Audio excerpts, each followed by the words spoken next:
Si os parece, vamos a seguir con la segunda ponencia del curso, que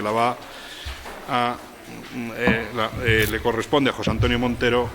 que es magistrado de la Sala Tercera del Tribunal Supremo, y hemos pensado a la organización del curso que si estamos hablando del Poder Judicial y la Constitución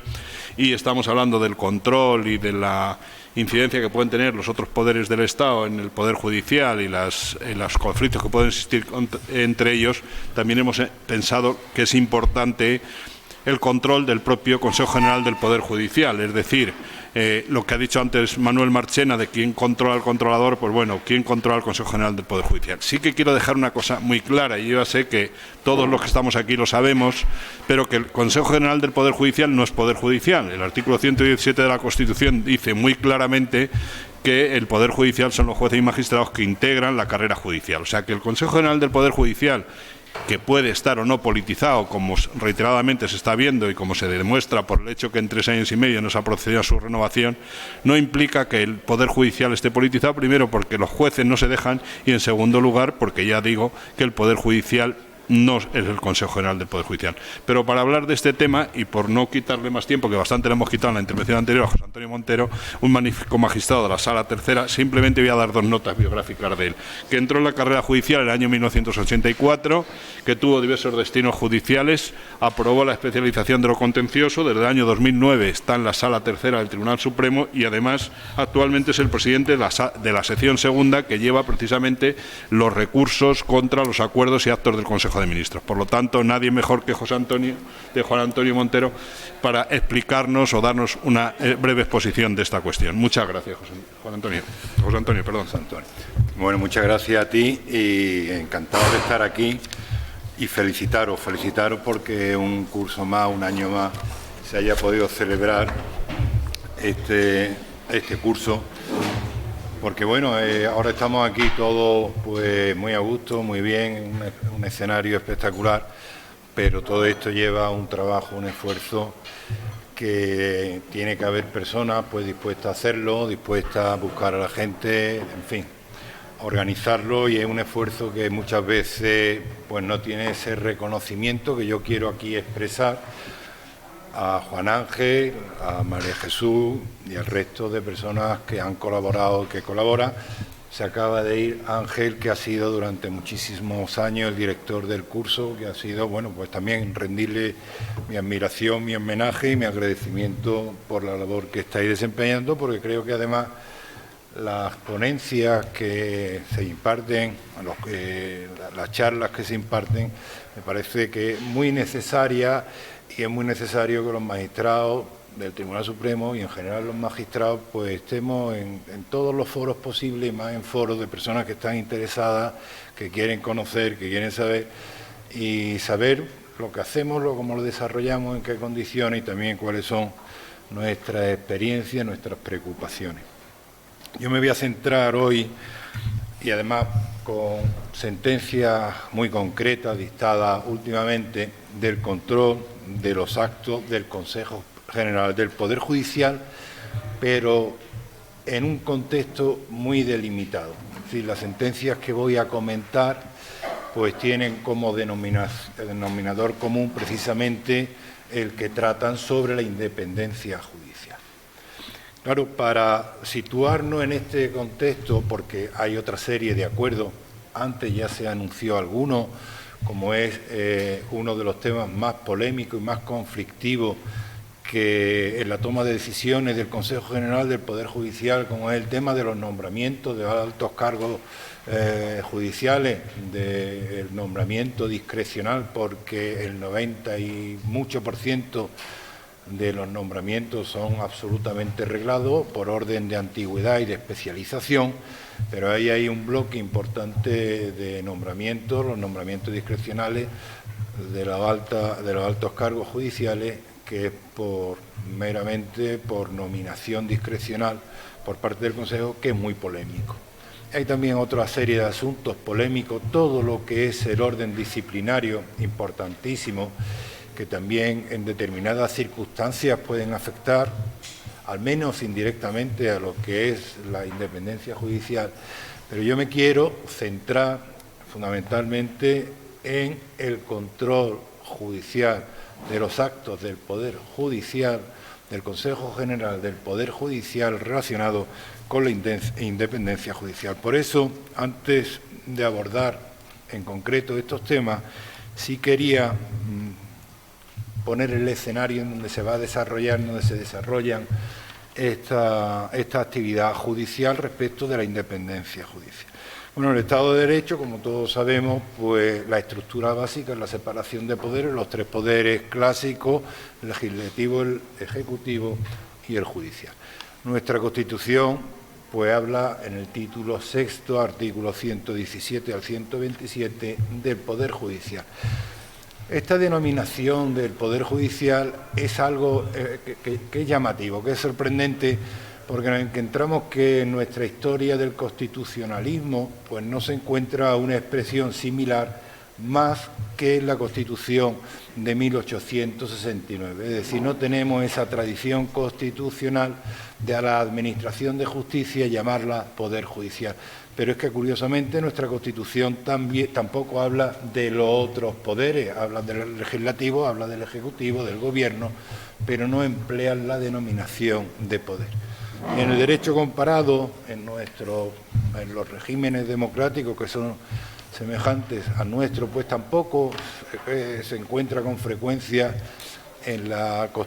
constituciones pues una denominación así. Esto ha dado lugar, lógicamente, a interpretaciones de muy variopinto significado y como, bueno, pues yo puedo también aportar la mía. He querido y siempre he querido pensar, precisamente relacionando esta denominación con la independencia judicial, que se está aludiendo a un poder autónomo respecto de los otros poderes del Estado y en donde se le va a colocar en una posición institucional de absoluta independencia respecto de los otros dos poderes del Estado. Con ello se va a legitimar constitucionalmente la absoluta independencia judicial y se le va a otorgar esta potestad de juzgar y hacer ejecutar los juzgados, esta potestad jurisdiccional a los miembros del Poder Judicial, a los jueces y magistrados. Con ello va a legitimar una labor que resulta absolutamente esencial en la sociedad, como es la convivencia pacífica, el pacificar esas relaciones entre las personas. Y en otro orden de cosas y fundamentalmente, y quiero resaltarlo especialmente enlazando con la brillante conferencia del anterior ponente, con todo el peligro que representa todo lo que se nos viene encima. Y me refiero que junto a esa labor básica, fundamental, de procurar la paz social, a los jueces, pues nos han depositado algo tan absolutamente esencial en un Estado de Derecho y en el desarrollo individual y personal del ser humano, como es la protección de los derechos fundamentales de la persona. El procurar que ese escenario en el que se desarrollan esos derechos fundamentales pues esté protegido y protegido de una manera eficaz, de una manera efectiva. En definitiva, hay una vieja visión de lo que representan los jueces dentro de lo que es la sociedad y la defensa de los derechos humanos como aquel valladar, aquel obstáculo hasta donde puede llegar el Estado, los poderes. Efectivamente, el poder, por definición, tiende a expandirse. Los derechos fundamentales van a nacer como una oposición precisamente a ese poder expansivo del Estado, que incluso llega, acuérdense ustedes, según el príncipe, así la religión del súbdito, pues precisamente el proteger de esos derechos mínimos fundamentales esenciales. Hasta ahora teníamos identificado de dónde podían venir esos ataques, de estos poderes, sobre todo el poder político, el poder estatal, los poderes económicos. Ahora nos encontramos con un escenario absolutamente novedoso, que ya lo anunciaba anteriormente Manolo Marchena, que es precisamente estos poderes que no controlamos, que no vemos, pero que están dando lugar al nacimiento de lo que se llama la cuarta generación de los derechos fundamentales y que, en definitiva, pone en peligro pues elementales, esenciales derechos, principios, libertades de los ciudadanos. Bueno, pues este es un papel fundamental que hasta ahora han venido cumpliendo los jueces, pero que los jueces también tienen que asumir en este nuevo escenario que no está por venir, sino que ya es una realidad que ya está aquí. De qué manera vamos a seguir defendiendo a la persona, al individuo, al ser humano en definitiva. Para ello, lo primero que, aunque sea brevísimamente, unas pinceladas solamente, pues la legitimación democrática de los jueces, de los magistrados, cuando ejercen este poder, el juzgar y hacer ejecutar lo juzgado. Bueno, el artículo 117.1 de la Constitución habla de que la justicia emana del pueblo. Nuestro artículo 1.2 de la Constitución, la soberanía nacional reside en el pueblo español, del que emanan los poderes del Estado, y encarga la administración de justicia a los jueces y magistrados, esbozando ya lo que va a ser dentro de la Constitución, esbozando lo que va a ser el estatuto necesario, indispensable, que tienen que tener estos jueces y magistrados. Dicen integrantes del Poder Judicial, independientes, inamovibles, responsables y sometidos únicamente al imperio de la ley. Es todo este conjunto de cualidades, de reglas, de principios, en definitiva, de la función judicial que se le asigna y el cometido que tienen desempeñado, que tienen la obligación de desempeñar los jueces, lo que le va a dotar al Poder Judicial de esta legitimación democrática. Insisto que es uno de los temas de siempre ha estado muy en boga en cuanto a negar, hoy en día quizás más, negar esta legitimación democrática a los jueces. Lo cierto es que el pacto constitucional diseñó el Estado de Derecho español de una determinada forma y, por lo tanto, la Constitución delimitó las competencias y los poderes de cada uno de los tres poderes del Estado, y lo que es la función judicial una función pública de juzgar y hacer ejecutar los juzgados, tanto su creación, diseño como su legitimación, pues se produce con la Constitución española y se agota precisamente con la Constitución española. Y esto pues se traduce también, artículo 118 de la Constitución, en la obligación de todos de cumplir la sentencia y demás resoluciones firmes de los jueces y tribunales, así como de prestar la colaboración requerida por esto en el curso del proceso y en la ejecución de los resueltos. Lo que quiere decir que es impensable que en un Estado de Derecho los poderes públicos, el resto de poderes públicos, administraciones, autoridades, cualquier ciudadano, se opongan al cumplimiento de la sentencia dictada por los jueces. La base democrática del Poder Judicial, del juzgar y hacer ejecutar los juzgados, radica precisamente en el mandato de que solo y exclusivamente los jueces vienen sometidos al imperio de la ley, con dos límites. Uno, que es allá el límite máximo donde puede llegar el Poder Judicial, el juzgar y hacer ejecutar los juzgados, el respeto absoluto de la ley, y en segundo lugar, a través de la aplicación de aquietarse al contenido de la ley,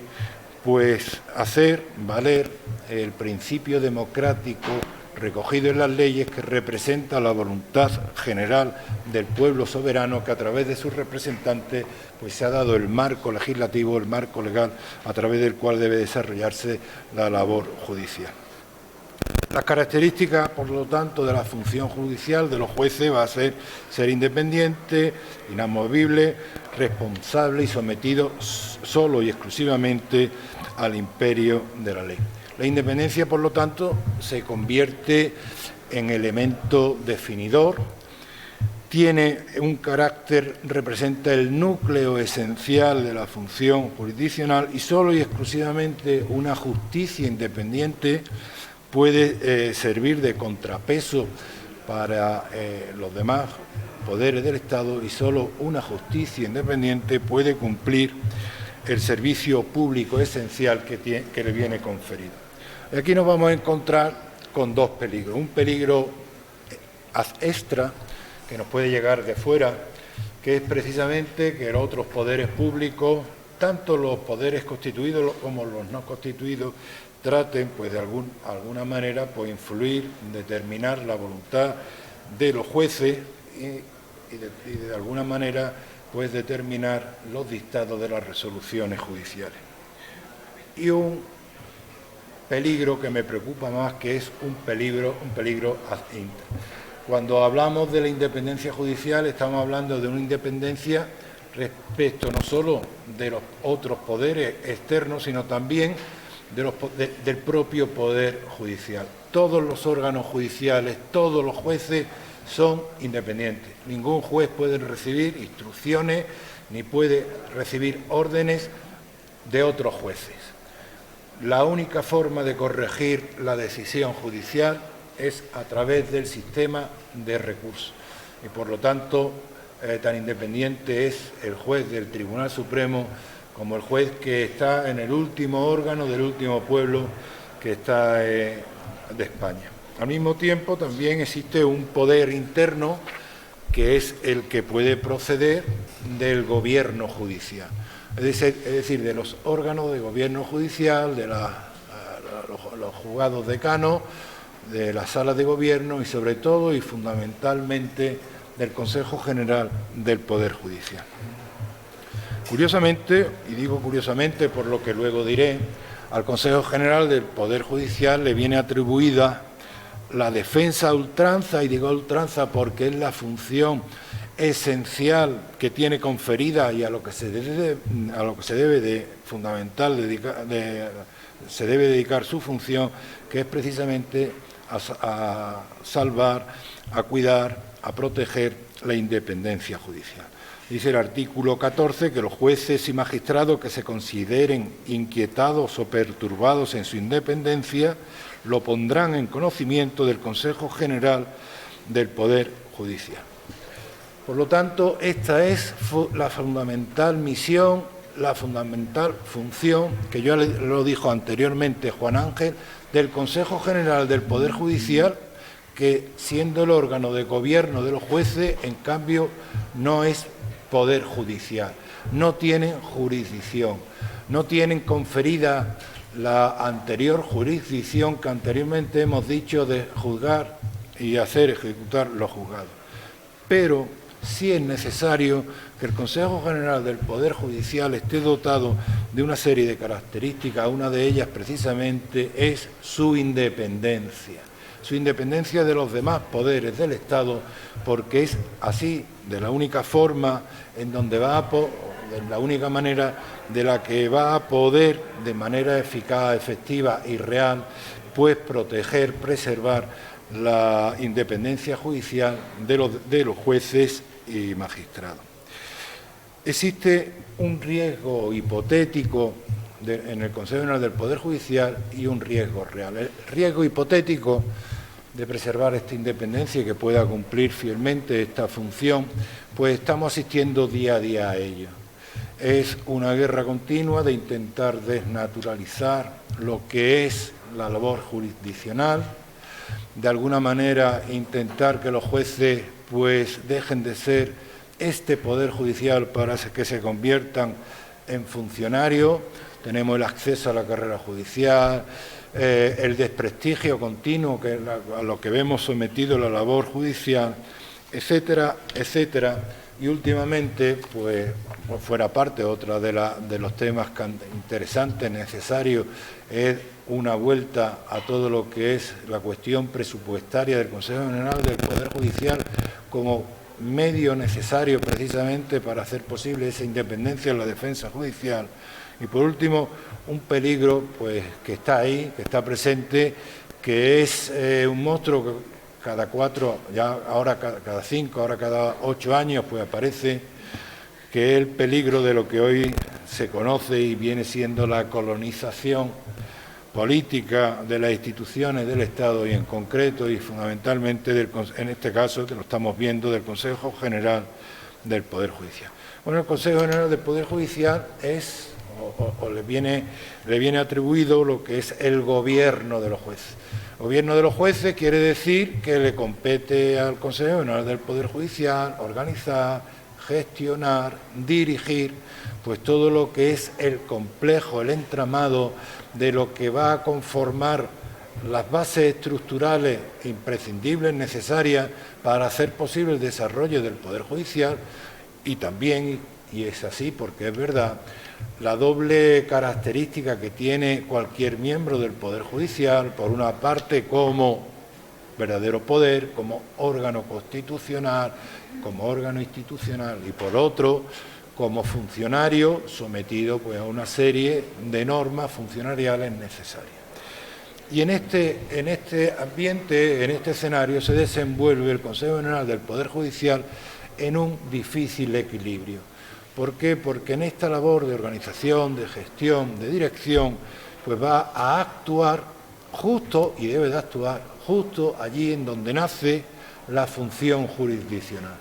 Esto supone ya un marco en donde el Poder Judicial, la independencia judicial,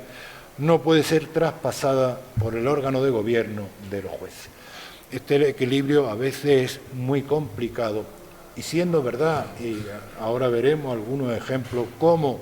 el Consejo General del Poder Judicial se va a convertir en el principal adalid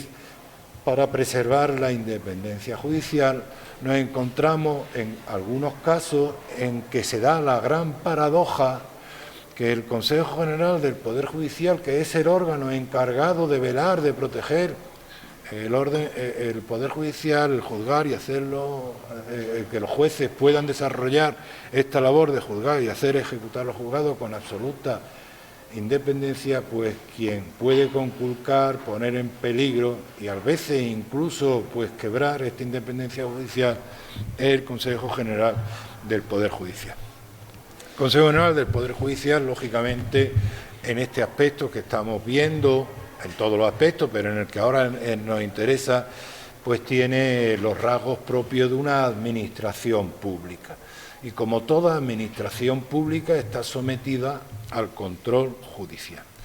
El control judicial del Consejo General del Poder Judicial le viene atribuida, artículo 58 de la Ley Orgánica del Poder Judicial, le viene atribuido a la Sala Tercera del Tribunal Supremo. Y más en concreto, artículo 658 de la Ley Orgánica del Poder Judicial, la Sala Tercera se ha constituido una sala pues dentro de su organigrama, que es la sección sexta, conformada por el presidente de la sala y los presidentes, en este caso de las 4 secciones sentenciadoras que hay, que conforman el órgano llamado a controlar esta actuación del Consejo General del Poder Judicial. Anteriormente, esta función le correspondía a la Sala Tercera en su conjunto y conforme a las normas de reparto, pues le correspondía una sección, entre comillas, digamos, de las naturales. Se crea, técnicamente no es que sea una sección especial, pero sí una sección que, como ven, tiene una conformación sí ciertamente especial. Bueno, la exposición de motivos de la ley, no de la Ley Orgánica 4/2003, que reforma la Ley Orgánica 185, estos artículos respecto de la atribución competencial a la Sala Tercera y le asigna esta competencia a esta sección, entre comillas, especial, aunque la exposición de motivos no lo recoge, en aquellos momentos se estaba produciendo un enfrentamiento muy importante, muy serio, entre el Consejo General del Poder Judicial y los magistrados componentes de la Sala Tercera, en tanto en cuanto se estaban produciendo pronunciamientos que afectaban muy de lleno a los nombramientos judiciales por un lado y también no solo los nombramientos judiciales de los altos cargos judiciales, sino también de la presencia y permanencia de los llamados magistrados eméritos que podían continuar hasta los 75 años en el Tribunal Supremo. Y a raíz de esa polémica y de esa pugna, pues se produce esta reforma. Bueno, yo a continuación, que es lo que fundamentalmente me interesa, es ver algunos ejemplos,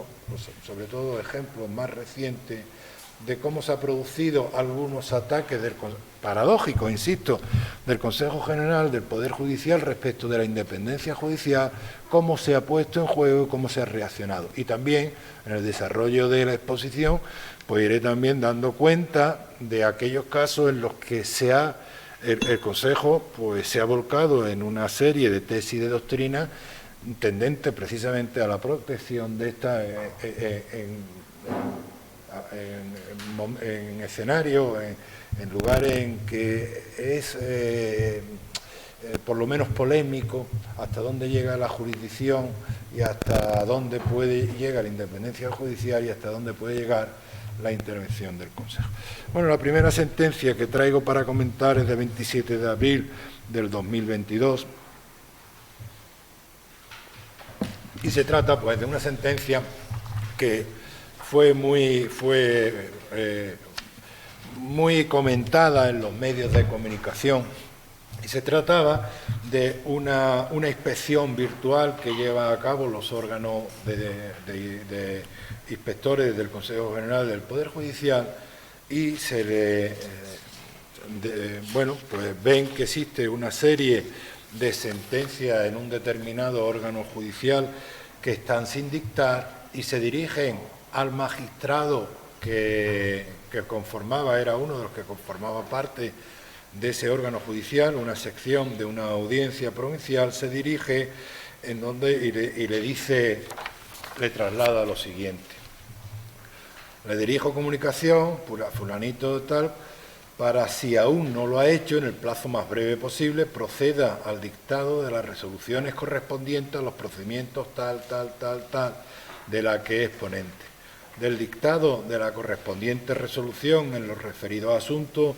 deberá informarse a la unidad inspectora en el plazo de un mes, adjuntando certificación de la letrada de la Administración de Justicia. Bueno, digamos que la inspección pincha en hueso, porque resultaba que era un magistrado de lo más laborioso de los que había allí en la sección, y además pues había estado sometido con certificaciones que así lo avalaban y demás, había estado sometido a un proceso de enfermedad y demás que lo había tenido apartado durante muchos meses de poder poner sentencia y demás, y además pues estaba poniendo muy por encima de los módulos del Consejo. Él reacciona este magistrado, se dirige y le dice que está invadiendo funciones jurisdiccionales, que además la inspección es un órgano competente para hacerle ese requerimiento y que además ese requerimiento implicaba una orden directa y expresa de inequívoco sentido combinativo. La inspección reacciona y dice que no, que se enmarca dentro de lo que es la propia labor inspectora, que se ha constatado una disfunción, que es el tiempo que ha transcurrido sin dictarse esta sentencia, y que por lo tanto que la única alternativa posible que le quedaba a la inspección era hacérselo ver al magistrado y que tenía esas resoluciones pendientes y que por lo tanto su obligación era de ponerlas, que por lo tanto en modo alguno se ha inmiscuido en la labor jurisdiccional, ni de sus términos puede deducirse que hay un requerimiento o una orden. La comisión permanente a la que llega el recurso del magistrado dice que no se ha tratado de imponer una determinada actividad ni de invadir el ámbito de la función jurisdiccional, sino de dictar el cumplimiento de uno de los principales deberes inherentes a la función. Y dice ni siquiera sobre una hipotética conjetura ha supuesto una intromisión en un aspecto jurisdiccional por parte del servicio de inspección y dictar el cumplimiento de lo que es un deber de dictar la sentencia en plazo. En definitiva, lo que se dilucida si estamos ante un requerimiento que constituye una orden de inequívoco sentido imperativo y combinativo sobre el dictado de resoluciones judiciales respecto de un plazo determinado. Pues bien, lo primero que alega luego el juez no se queda conforme con lo que le ha dicho a la comisión permanente y acude a esta sección de la Sala Tercera del Tribunal Supremo y plantea su demanda. En primer lugar, lo que le dicen que es inadmisible. Y es inadmisible porque se trata de un acto de trámite, no ha tenido ninguna trascendencia, no se le ha dado traslado a la inspección y que, por lo tanto, esto es un mero acto de trámite y, por lo tanto, no tiene acceso a la vía jurisdiccional, al control jurisdiccional. Y, en segundo lugar, porque, además, en este caso, el juez ya había dictado las sentencias correspondientes y había quedado sin objeto pues el recurso contencioso administrativo.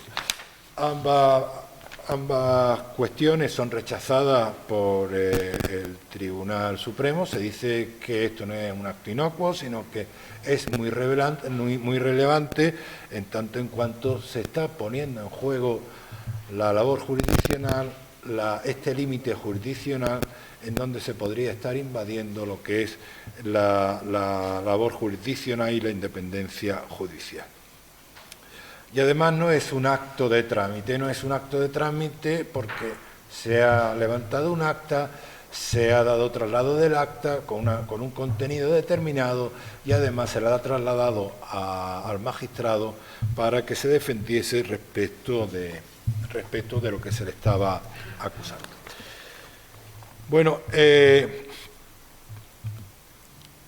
en principio, entra a la sala del Tribunal Supremo lo que viene a decir, oiga, no hay duda de que efectivamente el servicio de inspección le corresponde comprobar y hacer constar la situación en la que se encuentran los juzgados y los tribunales. Es una función, por lo tanto, en donde debe de comprobar y hacer constar la dedicación de quienes están al frente de ellos, reflejando de manera que si cumple o no cumple la función jurisdiccional en cuanto a dar cuenta de que si efectivamente, si hay sentencias imponen, si hay sentencias que han rebasado, pero hasta ahí debe de llegar la función de la inspección. Y dice, aquí lo que se trata es de discernir si precisamente la inspección está dentro de la función que le corresponde, es decir, analizar los términos en los que se ha pronunciado el servicio de inspección y ver si la forma en la que se ha manifestado pues llega hasta ahí o ha traspasado esos límites. Y dice el Tribunal Supremo que ese requerimiento no contiene una invitación, propuesta, sugerencia o recomendación, sino una verdadera intimación. La construcción de la frase expresan combinación, orden y el servicio de inspección carece de facultades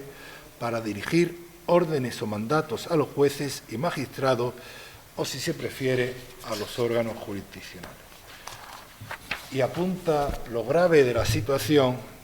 en el sentido de que dice que no está habilitado precisamente para hacerlo como lo ha hecho y hay ocasiones en que las formas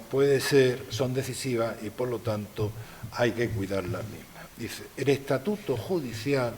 está presidido por la independencia de los jueces y magistrados afirmada por el artículo 117.1 de la Constitución y en ella, así como la imparcialidad en el sometimiento único de los jueces al imperio de la ley. De ahí que se deba cuidar todo aquello que pueda menoscabar, incluso en la apariencia, esa idea fundamental de la independencia judicial que, como sabemos, juega tanto respecto de los demás poderes públicos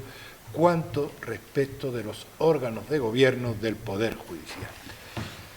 Bueno, creo que es una sentencia muy interesante que además pues tiene su antecedente en dos sentencias que se van a producir el mismo día, el 1 de febrero del 2018, que tienen básicamente el mismo contenido. En este caso se trata también de una inspección virtual y se traslada a los titulares de los órganos judiciales, uno era un juzgado de lo contencioso administrativo de Madrid, otro era un juzgado de lo penal de Las Palmas. En ambos casos pues estaban la labor de los titulares y los números de los juzgados estaban muy por encima de los módulos, es decir, no había ningún problema de lo que, entre comillas, podríamos decir de la correcta producción de sentencias judiciales. Y lo que viene la inspección en ambos casos, en el primero decirle al juzgado de lo contencioso, al titular, que tenía que señalar un día más al mes en vez de 3, que fuesen 4 días al mes, y al juzgado de lo penal, pues igual, decirle que tenía que señalar, pues, o tenía que hacer una serie más de señalamientos. Ambos jueces, pues, reaccionan diciendo que no tiene competencia el órgano de para hacer eso, que se está inmiscuyendo en la...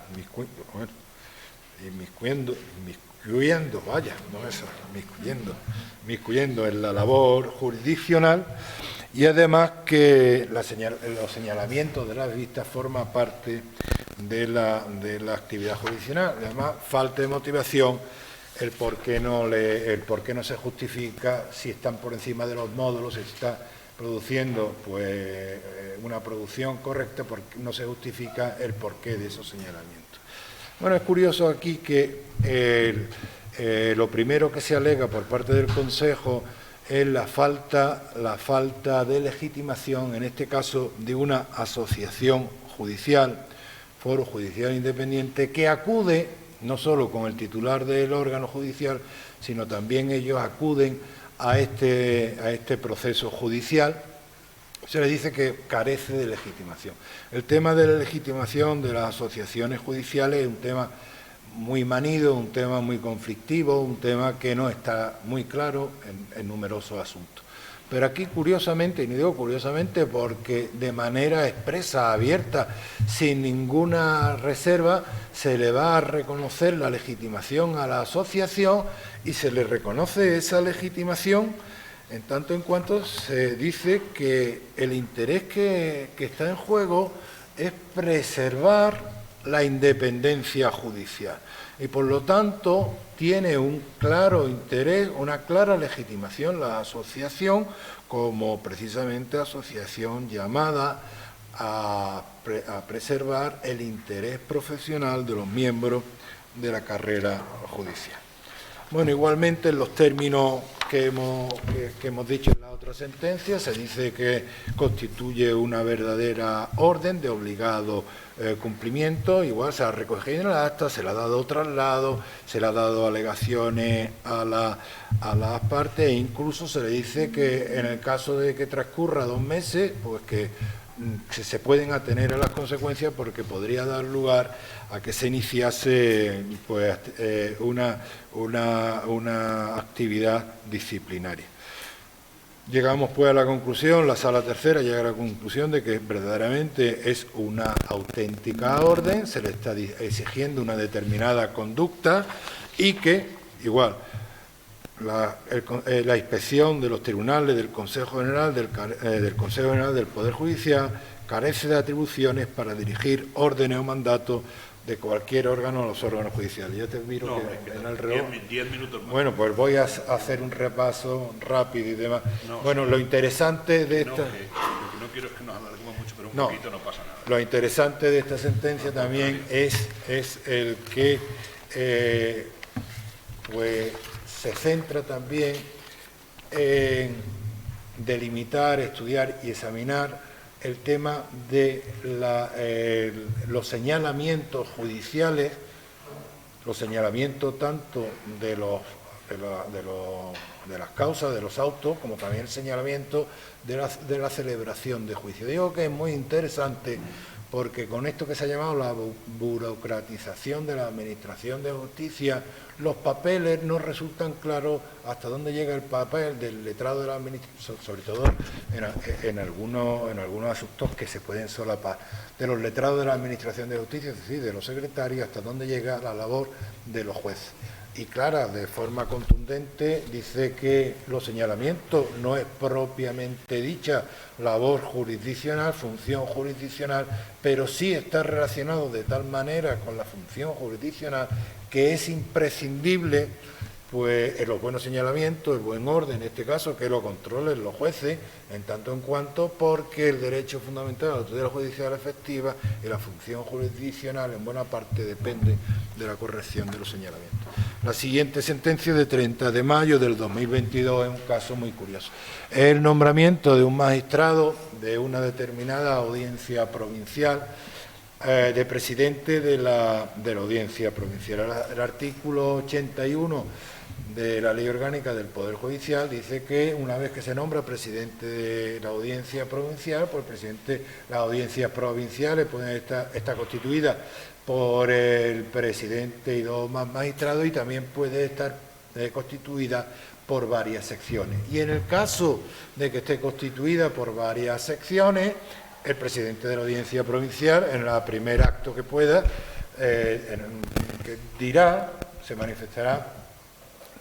qué sección de la existente quiere presidir. Pues haciendo uso del artículo 81, este nuevo presidente de la Audiencia Provincial dice que quiere presidir la sección segunda. Él estaba de magistrado, entre comillas, de pie en la sección segunda y quiere presidir esa sección segunda. Esa sección segunda se trataba de una audiencia provincial en donde los órdenes jurisdiccionales están diferenciados, hay secciones civiles, hay secciones penales, por lo tanto los destinos son destinos orgánicos, y la plaza de presidente-presidenta de la audiencia de la sección correspondiente había salido a concurso, y una magistrada de la misma sección segunda la había solicitado y por Real Decreto se le había nombrado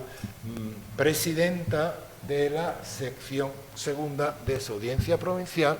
que ahora pues quería ocupar el nuevo presidente de la Audiencia Provincial. Y dice el Consejo General del Poder Judicial, bueno, que ha hecho uso del artículo 81, que los términos del artículo 81 son totales e incondicionales, y por lo tanto pues hace uso de del derecho que le pertenece, y que el problema es el de la inamovilidad. Y valga la expresión, se descuelga, porque creo que hay cosas que no se debe de decir ni aunque se piense. La combinación de ambos principios se traduce en que la sección elegida por el presidente de la audiencia será presidida por él, y el presidente de la sección seguirá en la misma plaza, pero sin ejercicio actual y presente de esa presidencia, que se encontrará en estado latente o silente, pero que se recupera en plenitud de ejercicio en cada momento y circunstancia en que el presidente de la audiencia, bien por licencia, permiso, baja temporal o cualquier otra ausencia reglamentaria por cese en el cargo, no la ejercite o la puede ejercitar. De otra parte, el presidente de la sección afectado por tal circunstancia conserva en toda su plenitud los derechos inherentes al cargo o empleo, participar de la naturaleza, no es participar, aunque venía equivocado, es decir, mantiene los de naturaleza retributiva, preferencia en el orden de la sección tras el presidente cuando esté ausente, etcétera, etcétera. Bueno, reacciona esta magistrada y lo que dice, oiga, están atacando directamente la independencia judicial, a la inamovilidad. Bien, lo que viene a decir la sentencia es que a través de que lo que no puede aplicarse el artículo 81 así, sino que efectivamente hay que conciliarlo con los principios constitucionales básicos de la independencia e inamovilidad judicial, y que desde luego así no se concilia. Lo que viene a decir, bueno, pues que de hecho un nombramiento por Real Decreto, de facto lo han dejado sin efecto, con lo cual se ha conculcado primero el derecho subjetivo de la presidenta que había sido nombrada a ocupar y a ejercer en plenitud jurisdiccional dicho cargo, con todo lo que eso conlleva, y en segundo lugar se está atentando directamente contra la independencia judicial, porque está atentando contra la inamovilidad de los jueces y magistrados. Y se viene a decir que hay que, para remover a un juez, a un magistrado que ocupa una plaza, es absolutamente preciso un expediente, un procedimiento que no se ha llevado a cabo, y en segundo lugar que concurra alguna de las causas taxativas previstas en la Ley Orgánica del Poder Judicial, que desde luego no está. Y se anula el nombramiento, y lo que se da es una interpretación pues considerada más respetuosa o respetuosa con el principio de independencia y con el principio de inamovilidad. Bueno, tengo 10, 12, pero no va a dar tiempo. Ahí, bueno, curiosamente nos encontramos... Contigo tengo más confianza. No, cuando tú me digas No, corta ya, porque tengo muchas sentencias para... No todas, para- no, pero... No, bueno, es que, bueno, esta es un caso muy curioso de un juez que es suspendido y la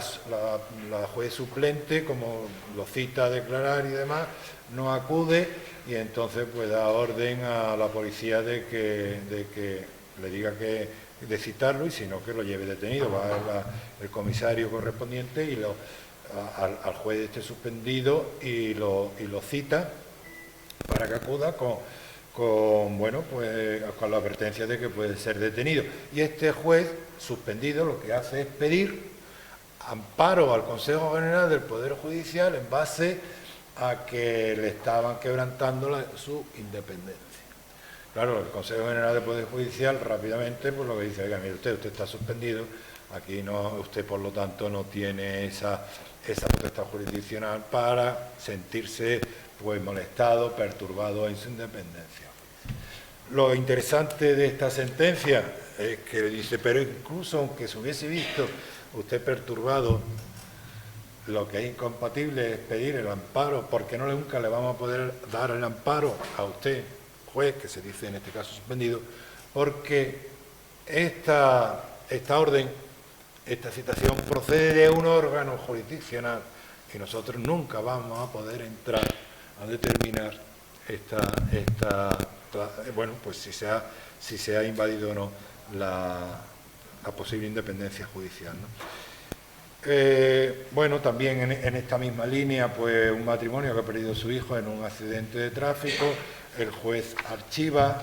y nada, pues no contento el matrimonio, los padres, pues se dirigen al Consejo al promotor de la justicia para que inicie un expediente sancionador contra el juez porque cree que la labor desarrollada en la tramitación de este asunto y demás, pues no ha sido pues la que debería haber sido. Bueno, lo que el Consejo le viene a decir es que, bueno, eso son decisiones tomadas dentro de lo que es la función jurisdiccional, pues, por tanto está extramuro